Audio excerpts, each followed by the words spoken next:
The Man in the Black Van. A true Reddit story. This story comes from a subreddit r/true scary stories posted by Nick Zodiac.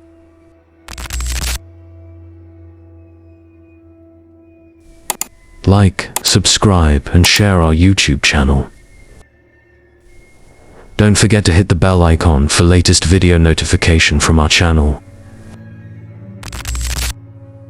I was laying in bed one night, unable to sleep, when a memory resurfaced. It was one I'd occasionally think about, or rarely retell, but tonight it struck me as particularly disturbing.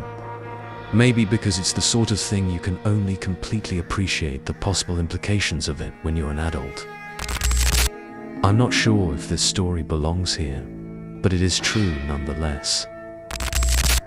I'm around 13 years old, getting ready for school one morning.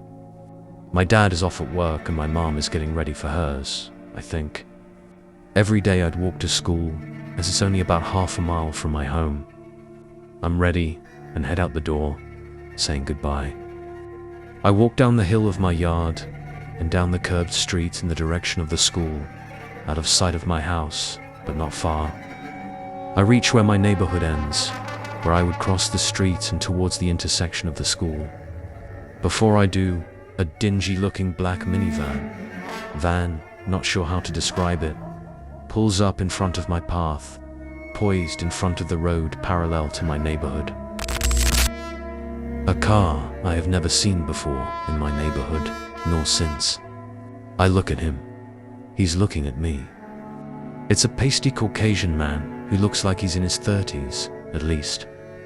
He has disheveled brown hair, but what struck me was his eyes. He had dark circles under them and a very uncomfortable stare. His window is still up. He then motions me towards him with his hand. My heart begins to pound. Every part of me is saying, this is not a good man. So I just stand there, look at him, and shake my head no. A part of me had the feeling he was going to jump out, prepared to run, but he didn't. He didn't even respond to my gesture. He looked at me, unfazed, before briskly pulling out of the neighborhood into the road ahead, and he was gone. I don't remember what happened next. I think I ran home rather than towards school, as I was very startled. I told my mum either that morning or later that day, and she told my dad, who's a policeman. He called me into the living room. He was on his work laptop and wanted me to describe the man and the car for him. I didn't have much useful info to give, as I was a dopey middle school boy who wasn't prepared to memorize plates or was at all knowledgeable of cars. Unsurprisingly, my dad never found out anything more about this man with such sparse details. The day came and went as just an odd thing that happened to me, and nobody had any reason to bring it up again. Every so often, I would remember the time of this creepy man beckoning me towards him in his dingy black van. But only recently has the thought filled me with so much dread. It's possible that if I were to have just walked up to him, that I would never be seen or heard from again. Just another middle schooler who gets swallowed up by the world and disappears.